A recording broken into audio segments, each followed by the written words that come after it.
राहुल गांधी के बयान पर संजय राउत का बयान सामने आया है। बी टीम सिर्फ कांग्रेस में नहीं है, संजय राउत का यह कहना है। संजय राउत ने कहा कि कई राजनीतिक दलों में बी टीम है, जो बी टीम का काम करते हैं वो नमक हराम। संजय राउत ने बयान दिया है, कल राहुल गांधी ने अहमदाबाद में कांग्रेस में बी टीम का जिक्र किया था। तो अब संजय राउत ने भी राहुल गांधी के बयान के बाद कहा, सिर्फ कांग्रेस ही नहीं बल्कि कई राजनीतिक दलों में बी टीम है और जो बी टीम का काम करते हैं उन्हें नमक हराम करार दे रहे हैं संजय राउत।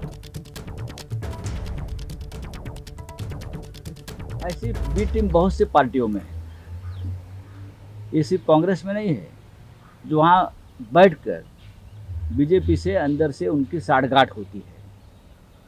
ये बहुत सी पार्टियों में ऐसे लोग होते हैं और उनको अगर राहुल गांधी जी ने कांग्रेस पार्टी को उनसे मुक्तता देने का, ऐसे बी टीम से मुक्तता देने का कोई निर्णय लिया है तो उनके पार्टी का निर्णय है, उनको मालूम होगा कौन क्या कर रहा है और मैं उनका स्वागत करता हूँ। ऐसे जो अपने अंदर जो लोग छुप कर बैठे हैं, नमक हराम बोलते हैं हम, चुप भरोसा। हाँ, नमक हराम है ये लोग। राहुल गांधी ने कल अहमदाबाद में अपनी ही पार्टी पर सवाल खड़े किए थे, बी टीम का जिक्र किया था। संजय राउत उस बयान का कहीं ना कहीं समर्थन करते हुए नजर आ रहे हैं। हमारी संवाददाता नम्रता हमारे साथ लाइव जुड़ चुकी। नम्रता, संजय राउत कह रहे हैं कि सिर्फ कांग्रेस ही नहीं कई राजनीतिक दलों में बी टीम है, तो क्या संजय राउत अपनी पार्टी की ओर इशारा कर रहे हैं?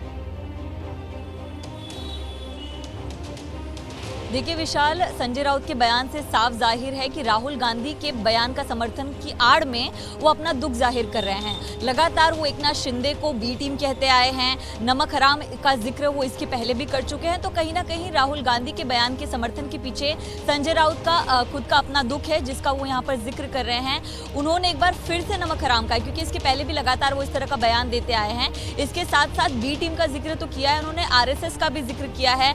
आरएसएस पर कई तरह के गंभीर आरोप लगाए हैं। संजय राउत का कहना है कि आरएसएस के लोग देश में रहकर विदेश के लिए काम करते हैं। इसके पहले जो डीआरडीओ की घटना हुई थी उसका भी जिक्र किया है। तो कुल मिलाकर संजय राउत राहुल गांधी के बयान का समर्थन तो कर रहे हैं, लेकिन दुख कहीं ना कहीं जो है वो उनके पिछले दौरान जो राज्य में हुआ था, जो शिवसेना का बंटवारा हुआ था, वो दुख यहाँ पर जाहिर कर रहे हैं। एकनाथ शिंदे पर लगातार वो टिप्पणी करते नजर आ रहे हैं। आपको बता दें कि शिंदे की शिवसेना की तरफ से इस पर रिएक्शन भी सामने आया है। उन्होंने कहा है कि संजय राउत को ये बोलने का कोई हक नहीं है, जिन्होंने बाला साहेब ठाकरे के विचार को छोड़ दिया वो क्या हमें नमक हराम कहेंगे या किसी को नमक हराम कहेंगे। तो एक रिएक्शन भी सामने आ गया है। और हालांकि आपको बता दें कि ये जो पूरा माहौल है इसकी शुरुआत फिर से महाराष्ट्र में हो गई है, क्योंकि मनपा के चुनाव बहुत जल्द महाराष्ट्र में होंगे, बीएमसी के चुनाव होंगे।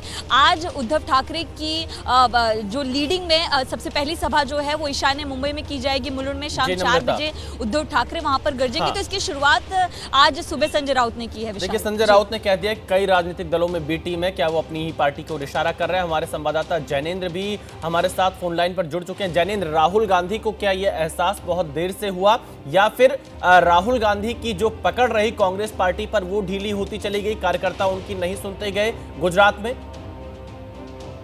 देखिए, वाकई में राहुल गांधी ने जिस तरीके से गुजरात के कार्यकर्ता सम्मेलन में अपनी ही पार्टी की बखिया उधेड़ी और अपनी ही पार्टी के अंदर कथित बीजेपी की बी टीम बने नेताओं पर निशाना साधा, उससे ये जो सवाल है आपका वो खड़ा हो गया है कि वो अपनी नाकामी बता रहे या पार्टी की समस्या बता रहे। लेकिन देखिए, ये समस्या तो तमाम जो विपक्षी दल हैं उनमें है ही कि उनके नेता जो है वो अपनी पार्टी छोड़कर बीजेपी में चले जाते हैं और सबसे ज्यादा अगर हम देखें तो कांग्रेस के नेता छोड़कर बीजेपी में शामिल हो रहे हैं। इसी बात को राहुल गांधी जो है वो उठा रहे थे। और देखिए, वो कार्यकर्ताओं से मुखातिब थे। जब कोई बड़ा नेता इस तरीके की बात कहता है तो जो आम कार्यकर्ता होता है वो जो है चार्ज हो जाता है। उसे लगता है कि जो हमारा शीर्ष नेतृत्व है वो भी समस्या को हमारी समझ रहा है कि जो बड़े नेता होते हैं वो हमें भाव नहीं देते और वो बीजेपी के भी संपर्क में होते हैं। तो कहीं ना कहीं राहुल गांधी ने अपने कार्यकर्ताओं में एक नई जान फूंकने की कोशिश के तौर पर ये जो है बीजेपी की बी टीम वाली बात कही। देखना यही है कि इसका समाधान वो क्या निकालते हैं, क्योंकि कई मौकों पर ये इस तरीके की बात इशारों में कह चुके हैं। पहली बार कल खुल करके बोला और बात तथ्यात्मक तौर पर गलत भी नहीं है। गुजरात कांग्रेस के कई नेता पिछले 10 सालों में देखें तो छोड़कर अपनी पार्टी के अब वो बीजेपी में है। उनमें खासतौर पर हार्दिक पटेल और अल्पेश ठाकुर जैसे 2 नेता हैं जिन्हें नेता राहुल गांधी ने ही अपनी पार्टी में शामिल कराया, नेता बनाया। तो जाहिर सी बात है कि इस समस्या तो है, इसका समाधान पार्टियां क्या निकालती हैं, राहुल गांधी कांग्रेस क्या निकालते हैं, ये देखने वाली बात होगी। बिल्कुल, देखिए राहुल गांधी समस्या तो बता रहे हैं, लेकिन समाधान क्या है शायद ये उनके पास अभी नहीं। बहुत शुक्रिया, आप दोनों हमारे साथ जुड़े। कल अहमदाबाद में राहुल गांधी ने अपनी ही पार्टी पर सवाल उठाए थे। राहुल ने कहा था कि कांग्रेस में भी बी टीम है। इतना ही नहीं, उन्होंने कहा था कि कांग्रेस में कई बब्बर शेर हैं लेकिन चेन से बंधे हुए हैं, जिस पर आज संजय राउत की प्रतिक्रिया सामने आई। आपको एक रिपोर्ट दिखाते हैं। देश के दो सबसे बड़े सियासी चेहरे आज गुजरात से देश को संदेश देते नजर आए। प्रधानमंत्री नरेंद्र मोदी जहां गुजरात के नवसारी से देश की महिला शक्ति को सलाम करते दिखे, तो कांग्रेस के सबसे बड़े नेता राहुल गांधी अपनी ही पार्टी के नेताओं से नाराज नजर आए। नारी का सम्मान यही समाज और देश के विकास की पहली सीढ़ी होती है। इसलिए विकसित भारत बनाने के लिए, भारत के तेज विकास के लिए आज भारत विमेन लेड डेवलपमेंट की राह पर चल पड़ा है। गुजरात रास्ता देखना चाहती है, आगे बढ़ना चाहती है। और कांग्रेस पार्टी, मैं कांग्रेस पार्टी का मेंबर हूं और मैं स्टेट से कह रहा हूं कि गुजरात की कांग्रेस पार्टी उसको रास्ता नहीं दिखा पा रही है। 2 दिन के गुजरात दौरे पर अहमदाबाद पहुंचे राहुल गांधी ने अपनी ही पार्टी को लेकर बड़ा बयान देते हुए कहा कि पार्टी में बब्बर शेरों की कमी नहीं है, लेकिन सब चेन से बंधे हुए हैं। डिवीजन कांग्रेस पार्टी में नेताओं की कमी नहीं है। District level, block level, senior level नेता हैं, बब्बर शेर हैं, मगर पीछे से चेन लगी हुई है। 30 साल से गुजरात की सत्ता से बाहर कांग्रेस के लिए इससे ज्यादा अलार्मिंग और शर्मनाक बात और क्या होगी कि उसके सबसे बड़े नेता को ही अपने नेताओं पर भरोसा नहीं। 2 तरीके के घोड़े होते हैं, एक होता है रेस का, एक होता है शादी का। कांग्रेस पार्टी रेस के घोड़े को बारात में डाल देती है और बारात के घोड़े को रेस में डाल देती है।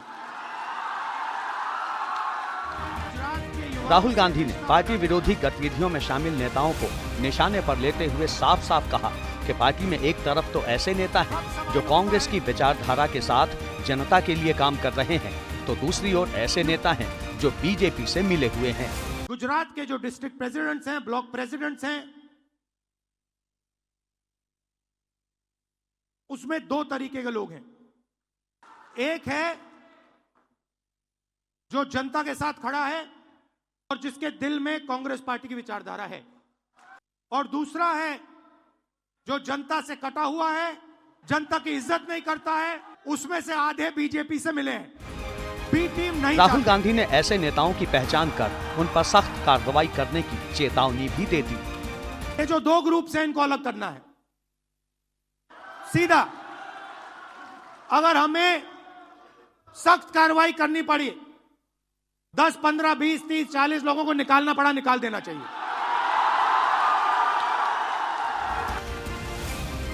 राहुल गांधी के इस बयान के बाद गुजरात कांग्रेस में भूचाल आ गया। दिग्गज कांग्रेसी रहे अहमद पटेल की बेटी और कांग्रेस नेता मुमताज पटेल को भी अपनी शिकायत जताने का मौका मिल गया। आज जो राहुल जी ने मंच पर से कहा, वो एक प्रेरणा बनती है सच्चे ईमानदार कार्यकर्ताओं के लिए, क्योंकि राहुल जी चाहते हैं कि सही लोग अपनी सही स्थान, सही जगह पर पहुंच पाए। तो ये प्रेरित करता है हम जैसे लाखों कार्यकर्ताओं को कि आगे जाके हम लोग जो है पार्टी को मजबूत करने में एक हमारा अहम भूमिका रहेगी हमारी। लेकिन राहुल गांधी के बयान ने विरोधियों को भी चुटकी लेने का मौका दे दिया है। बीजेपी नेता सुधांशु त्रिवेदी ने कहा कि अपनी ही पार्टी के नेताओं को इस तरह सरेआम अपमानित करने का काम राहुल गांधी और कांग्रेस ही कर सकती है। मुझे लगता है अपनी पार्टी के लोगों को पब्लिकली ह्यूमिलिएट करने का ऐसा उदाहरण कभी देखने को नहीं मिलेगा। दरअसल बीते कुछ चुनाव से गुजरात में कांग्रेस का प्रदर्शन बेहद शर्मनाक रहा है। 2022 के विधानसभा चुनाव में बीजेपी को गुजरात में 156 सीटें मिली थी, जबकि कांग्रेस सिर्फ 17 सीटों पर सिमट गई थी। 2024 के आम चुनाव में बीजेपी ने 25 सीटें अपने नाम की, जबकि कांग्रेस को सिर्फ 1 सीट पर जीत मिली। हालांकि 2017 के विधानसभा चुनाव में गुजरात में कांग्रेस ने बीजेपी को कड़ी टक्कर दी थी, पर उसके बाद पार्टी पिछड़ती चली गई। अब राहुल गांधी गुजरात कांग्रेस में नया जोश, नया जज्बा भरने में लगे हैं, लेकिन अपनी ही पार्टी के नेताओं पर निशाना साधने से उन्हें कितना फायदा होगा, ये कहना मुश्किल है।